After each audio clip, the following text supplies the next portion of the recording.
What were your careers in? Teaching. And I'm a police officer. We were both teachers right out of college. Are you guys now net worth millionaires? You caught us. 7 figures in retirement funds. How long have you been investing for? We literally started investing when we were 23 years old.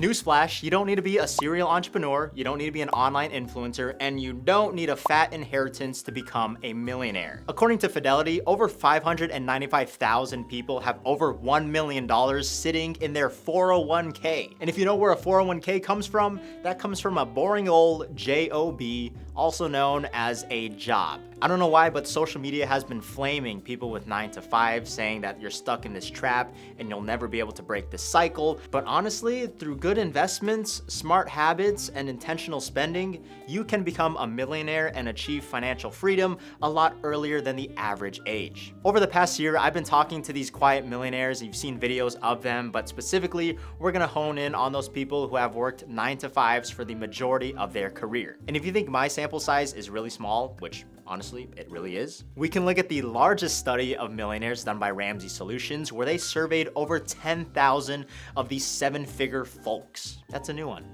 I should keep saying that. The top 5 careers of millionaires, they turned out to be 1, engineer, number 2, accountant, number 3, teachers, that's crazy, number 4, management, and number 5, attorneys. And once again, did you notice something here? I don't see professional athlete, I don't see celebrity influencer, and I do not see fintech bro tech startup founder. So just for fun, I wanted to go out around the country and find these 9 to 5 millionaires to figure out what are their habits, how do they spend their money, how do they invest their money, and get that information for you so that you know exactly the path to millionaire status if you work a 9 to 5. Let's jump right into it and talk to this amazing couple I met in Franklin, Tennessee. How long have you been married for? 31 years today. Today, that's right, 31. Yeah. Congrats, okay. How long have you been investing for? We were both teachers right out of college. And because we kind of did a traditional route of like a career, they had ways for us to invest through our organization or institution. And so we literally started investing when we were 23 years old, or 22. 22 actually, years yeah. old. So we got jobs right out of college, and knowing that we're teachers, we aren't gonna,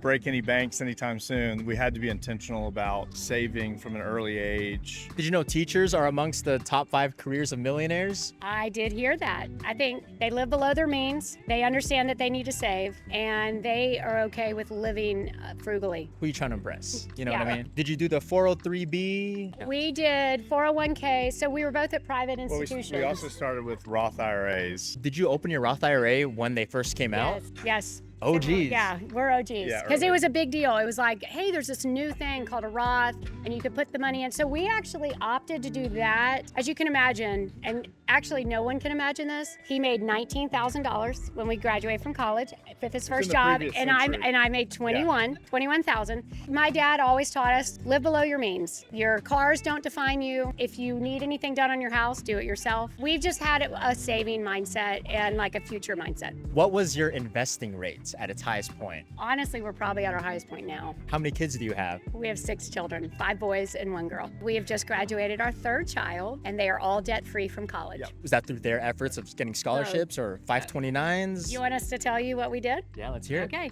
Because we're teachers, it's not like we are breaking like the threshold on FAFSA or anything like that. So they do get financial aid. So there's always a sliding scale, which is amazing. So they've gone to, we told our kids, if you guys can get into the Boston College, the Georgetowns, all that, they have the most money to give because their endowment is huge. Our son Paxton went to Georgetown, Sophia went to Boston College. They were given a generous financial aid package. What we told them is, you guys contribute $5,000 a year of your own money. My dad matched them, and then we paid the rest. That's kind of how we did college, so that we wanted them to have skin in the game from the get-go, and they hustled. And it was all cash. So they had to make $5,000 every single summer. What kind of cars were you driving as you were building wealth? This is a great question. Well, do you want to know what we drive still? That's the question. I was wondering if you We've never upgraded bought a or... new Okay, car. I drive a 2011 Honda Odyssey, and honestly, we love it so much. It was the nicest car I've ever bought. Leather interior, it was so freaking awesome. I loved it so much. It was the nicest car.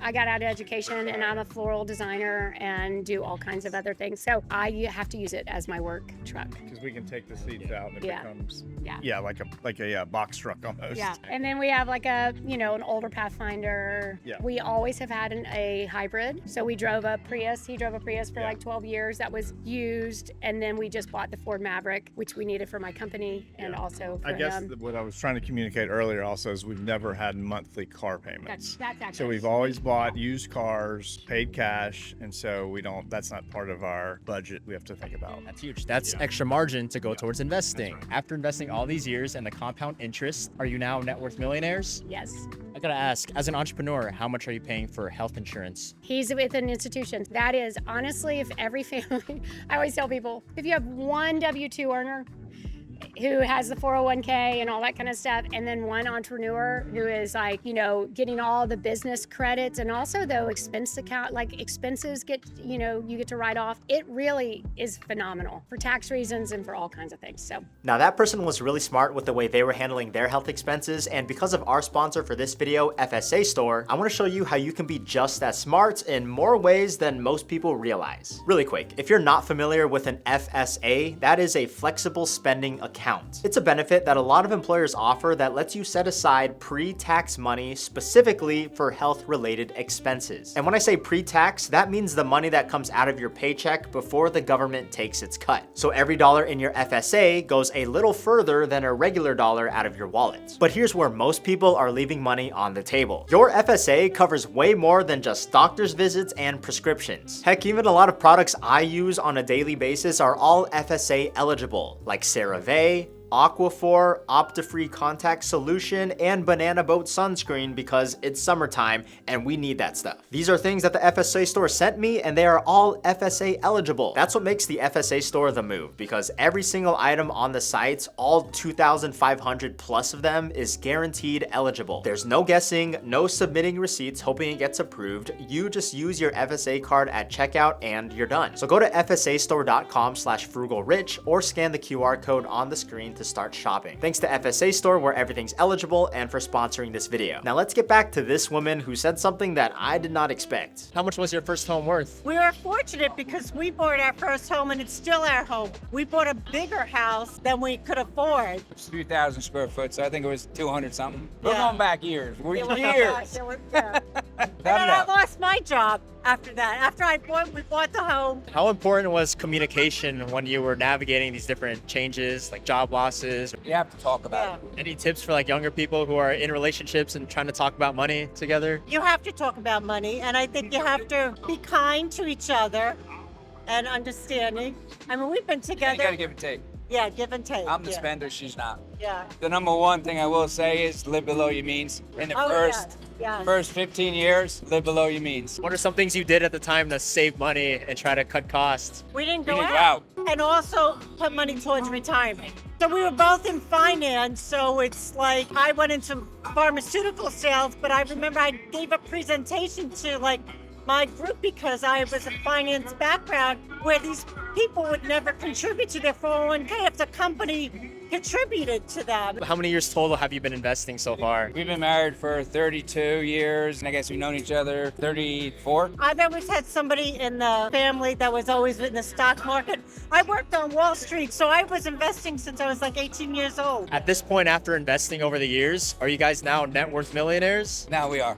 I could retire in about a year. What kind of cars did you drive while you were in this saving and investing phase? I had a Buick Skylark. Yeah, I had a nothing Buick. fancy. No, nothing. Like, no. What were some money choices you made that you feel like have helped? Dave Ramsey nice. from the very beginning. From a long time ago when we were doing car loans, college debt and car loans. And I said, I can't survive this way. We got all that a long time ago, house paid off. We're debt free for a long time now. Cash flow, 2 kids in college. What were those first money mistakes that you made? Well, the loans I think was going to happen because when your parents are making those decisions for you and you don't even know, you just want to go to college. How long have you been married for? 29 years. Next year's 30. What were some things you did to save money and pay off debt? We budgeted, we stopped spending money, we started making a meal plan for the week so that you don't go to the grocery store and just spend money. Yeah, because when we were first starting off, we didn't do that. I mean, we've learned, the first 5 years that we're like, we have everything but one thing for a recipe. you know, and I'm like, what are we doing? What are we doing? But we do a Google form doc or whatever, and we make our meal plan and then put all the ingredients. And so when we go to the grocery store,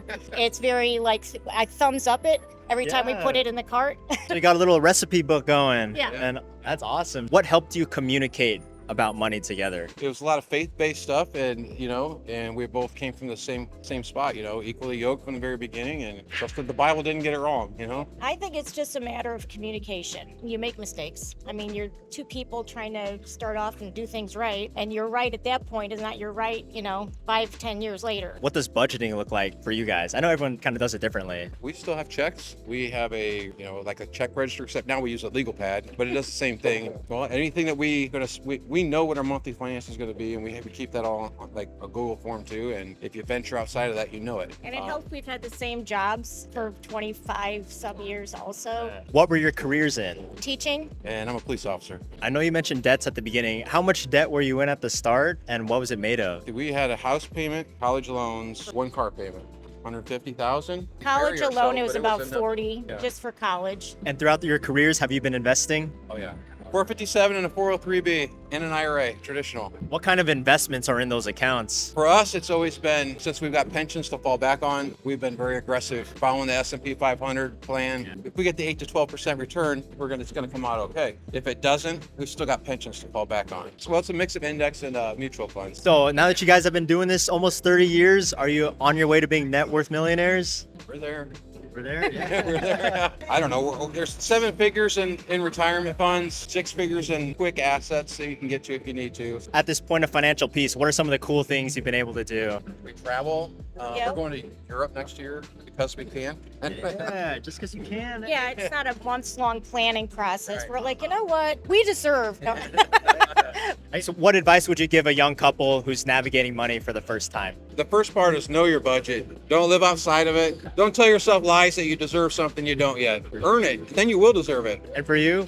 Just get a true assessment about literally how much is coming in, figure out what bills are going out, and then figure out how much you want to save. And then you have some like mad money, or even if it's just going out for ice cream to treat yourself when you're starting off. Just simple pleasures and hanging out with friends and making a meal together. It doesn't all have to be flashy and expensive and social network worthy. There we go. It looks like they have a great system for how they're managing their money. And let's be honest here, if you want to be saving and investing consistently, the most important thing is to remove any friction between you and the saving and investing. Don't make this a manual thing. Make this something that happens automatically each month right when you get paid without thinking about it. Because no matter how smart you are with money, even me, if I don't have this automated, then I'm gonna forget to transfer this money into my investing account. I'm gonna forget to transfer this money into my high yield savings because I have not set up an automated system. And if you wanna see exactly where my money gets delegated each and every month, I created a list of every bank account I use, every investing platform I use, even the budgeting app I use, all one list on one email for free, completely for you. Just scan this QR code or use the link in the description. I call this my quiet stack because it's the stack of tools and resources I use to build my wealth quietly. Again, scan the QR code or use the link in the description. And with that, let's talk to my friends Ken and Emily. They're a bit of a hybrid. Emily worked the 9 to 5 most of her career. Ken is actually a gamer streamer, so cool, but they're also very frugal in the way they handle their finances. That has allowed them to get a net worth of... I actually didn't say anything there. I just put a sound effect over it, but let's go on to that interview. Excuse me, how long have you been married for? That's a good question. We've been together for almost 10 years, married for 7. If you can remember, how much did your wedding cost? I want to say it was about 30,000. It's actually close to average. Average? Okay, he has a big family. He has a very big family. How many people do you remember? 140. And they like good food, so, For you guys, when you first got married, what were some of the first big money moves you made? So when we first got married, I actually was like really into Dave Ramsey and like the baby steps. She's the financial expert. All I do, I listen because I know she's smart. What were some of your goals at the time? Where did you want to be? Did you buy a house when you got married? Like, For me, a lot of it was like budget and build an emergency fund. We started to like set aside money for emergency fund. I actually built like this big spreadsheet budget and started tracking like every number. I like got really excited about it, and I'm like, hey, like we should save $10,000 in our emergency fund. And so those were kind of our first steps. what budgeting app did you use? Was there a software you stuck to? Or were you spreadsheet nerds? She's a spreadsheet nerd for sure. Oh yeah, that's what it was. Definitely spreadsheet nerd, good old fashioned Excel. It wasn't pretty, but it worked. Yeah. You know? What were your careers in when you first got married? I'm a professional gamer. I stream on Twitch and make YouTube videos, and I've been doing that for the last 13, 14 years. So I was in social media marketing for over a decade, and then I've now kind of flipped the coin, and I'm now the content creator. So instead of working for the brands, I'm on the other side of it. Have you guys been investing throughout your whole careers? since we've been together, maybe, yeah. I was one of those people that had everything in one account just sitting there. But then after we got married, and she made me wiser about what you're supposed to be doing with your money and letting it grow and whatnot. Yeah. And, I mean, I would say, yeah, the checking account thing was real. He was not joking. Like all the money in one account, and I was kind of like, okay, well, we can work with this. Yeah, I think I started investing around the time that we got together. I mean, it's been probably 9 years or almost 10 years then. What did you invest into? I know a lot of young people watching, they just hear about investing, but they don't know what to buy in terms of investment. So what was your choice? When we first started, I mean, I think it was like Roth IRA. And then when I started to like learn a bit more about money and personal finance, it's like, oh, this health savings account thing is like really cool and lots of tax advantages. And so we probably started off with that and like a 401k too through like my employer, because I think you've been self-employed. So that's, Yeah, no 401k, right? Same, dude, same. but I think now we have so many investing accounts, brokerage and traditional IRAs, and like, You use Fidelity, Vanguard? I'm a Fidelity girly. Same, All actually. right, nice. FXAIX, you know? Oh, 500? There we go. FCROX. Did you consider yourselves aggressive investors over the years? I would say so. You know, we've always lived really like frugally and mindfully, like below our means. And even as our incomes have increased, we've always kept our lifestyle like kind of the same. And that has allowed us to save, I mean, I think at one point, anywhere between 50 to even like 85% of our income as our incomes grew. What's something you do that just screams frugal? I just don't buy anything. I am not one to want, so I'm just looking at the sweater right now. yeah, Kirkland brand, you know, just get that Costco life. Until it has holes in it, you know, I'm wearing it. So You know, it's funny. I think probably the biggest thing that's not like a new thing, but people think it's crazy is I have reusable tissues, like handkerchiefs. They're like handkerchiefs, you know, or like hankies, and people like are like, that's so crazy. I'm like, you just wash it like a towel. Especially we have a toddler back at home. We go through Kleenex like crazy. I'm like, okay, let's just get some reusable ones. we don't do reusable diapers. We're not that. Oh, we haven't. I can't get past that one yet. Okay, at this point of investing over these years aggressively and also being really frugal, are you now at that net worth millionaire milestone? Are we? You caught us. Yes. It's so weird to admit that sometimes, because like we don't live a flashy lifestyle like the typical millionaires that you hear about on social media, right? I mean, we wear Costco clothes and we thrift a lot, and we have pretty normal looking lives. Like we just like to save and invest our money, and that's what matters to us. For those who don't think being a millionaire is possible in 2025, what would you say to those people who are doubtful? I come from poverty, and I don't even have a college degree. I have a GED, and I have still been able to build the life that we have, and like obviously together, and build the wealth that we've built. And a lot of it is like really small habits. It's really boring. You know, it's like index funds and very unflashy things. It's not like the overnight success. I like to think of it as like building wealth is like a slow cooker, not an instant pot, you know, like, and so I would say if I can do it and if I can defy those odds, I really truly think that other people can find find peace and abundance with their finances too. Even if it's just small steps, break it down into really small steps to start. Thank you so much for watching. I recently interviewed another millionaire and she still drives her 2008 minivan. I think you would find that one very interesting, and we go a little bit more in detail on her story and how she makes her money outside of a 9 to 5. Give this one video a click and I will see you guys over there. Peace.